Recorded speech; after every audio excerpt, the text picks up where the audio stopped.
Hello po, magandang buhay! Welcome po sa bilindasrecipe.ph. Today po ay magluluto tayo ng Bistek Tagalog, pero ang gagamitin ko po ay fish fillet. Hiniwa ko po siya ng maliliit and then manipis. Okay, so ang gagamitin po natin ay lemon, toyo at pamintang durog lang po para sa marination. So, imamarinate po muna natin siya, tsaka natin siya ipiprito maya-maya. Okay, lalagyan ko po siya ng maliit na piraso ng lemon. Okay, squeeze natin. And then, lalagyan ko siya ng toyo.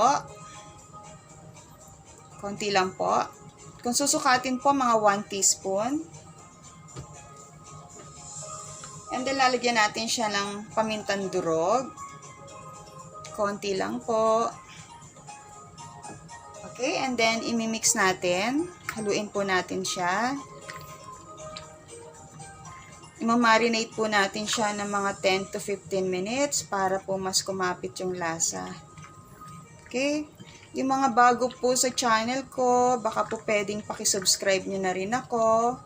Marami pa po akong recipe na ituturo sa inyo, mga interesting recipe po. Okay, so, ganyan po, halo lang, konting halo. And then, tatakpan ko po siya ng plastic cling. And then, mamaya po, ipiprito na natin siya. Cover ko po siya ng plastic cling. Okay.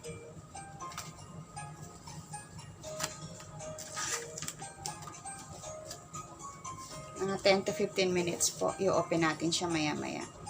Okay? Set aside. So, after 15 minutes, tanggalin po natin yung plastic cling. Okay.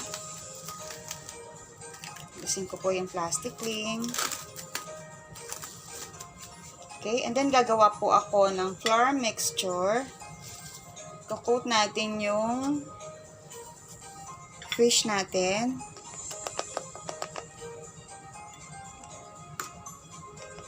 Lalagay po ako ng mga 3 tablespoon. 3 tablespoon na flour. So, lalagyan ko po siya ng cornstarch. 2 tablespoon.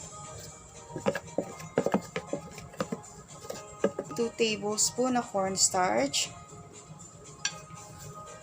And then, lalagyan ko siya ng dash ng pepper. Okay. And then, maglalagay po ako ng salt. Mga 1/4 teaspoon na salt. Okay. And then, mix lang natin. Optional po ito kung ayaw nyo pong i-coat sa flour. Okay lang po. Okay. And then, ipiprito na po natin siya.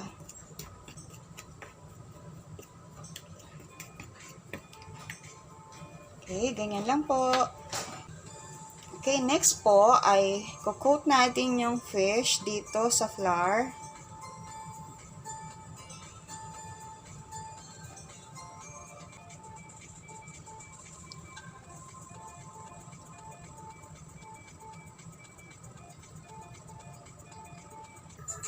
Lalagyan po natin ng cooking oil.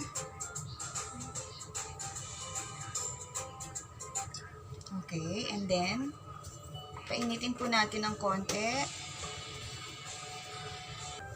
Okay, pwede na po tayo maglagay.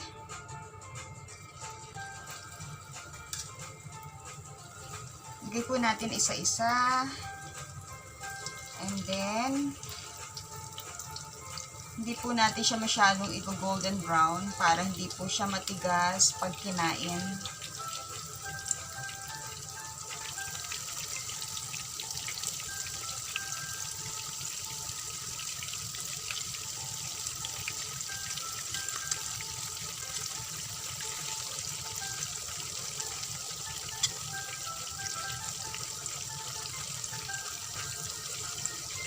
Okay, wait lang po natin siya maluto. Okay, pwede na po ito. Pwede na natin siyang hanguin. Drain po natin siya sa paper towel para maalis po yung mga excess oil.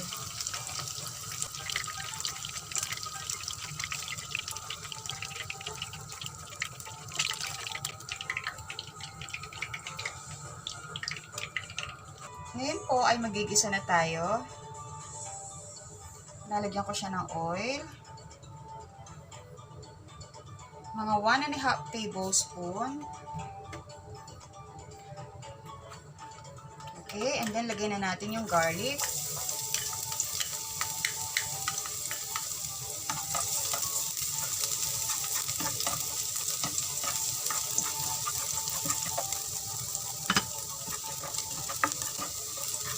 Medyo i-brown lang po natin ng konti.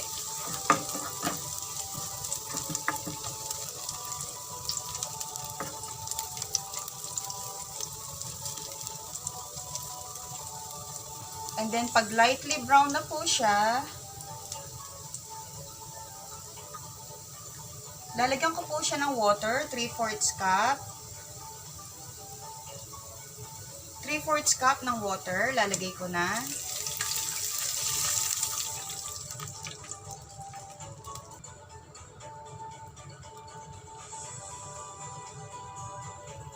And then, 1 tablespoon na toyo.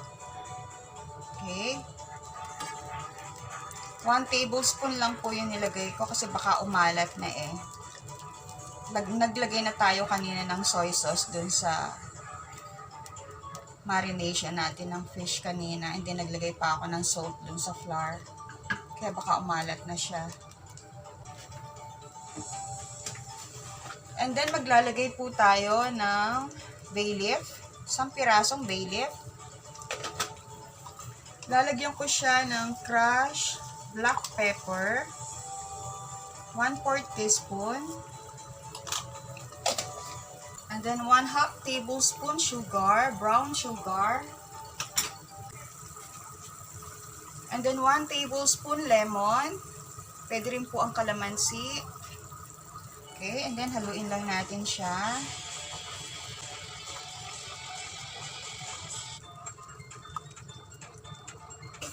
So, yung timpla po, kung sa tingin nyo medyo matabang sa inyo, pwede po kayong mag-add ng salt or soy sauce. Kung yung timpla po na gusto nyo medyo matamis din, so pwede po kayong mag-add ng sugar.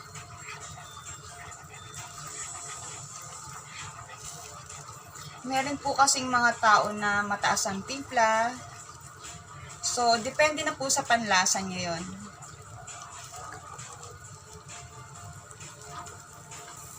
So, pakuluan lang po natin siya. So, ilalagay na po natin yung ating fish fillet. Yung pinirito natin kanina.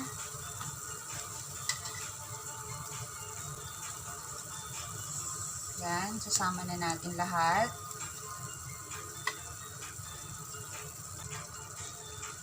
Okay.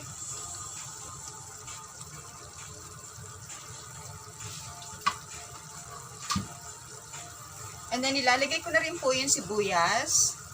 Ang hiwa ko po dito, pabilog. So, 2 pieces po ito ng medium size. Lalagay na natin.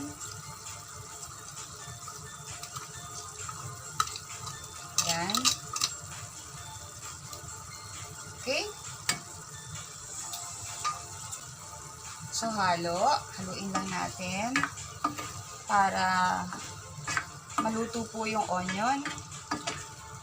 Pero yung onion po, i-half cook lang natin para mas masarap siyang kainin. Medyo crispy ng konti. Tumutunog-tunog pag kinain.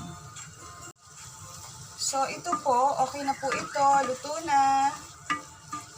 Luto na po siya. Tignan nyo po, ang sarap-sarap. Ayan po, oh.